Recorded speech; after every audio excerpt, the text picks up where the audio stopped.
St. Nicholas Monastery of Dobrusha was founded in 1772, when the first wooden church was built.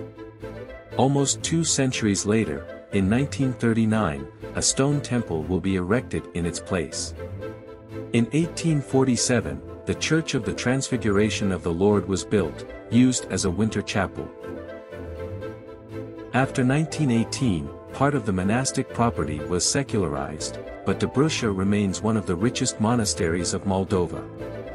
In 1923, a singing school was founded here and a large printing house was opened. In 1960, under the Communist, the monastery Dobrusha was transformed into a boarding school for disabled children.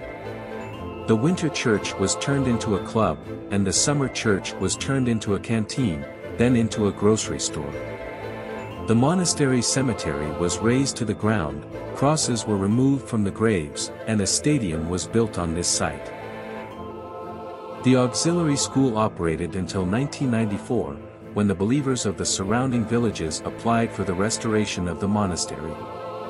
Today it has been completely restored.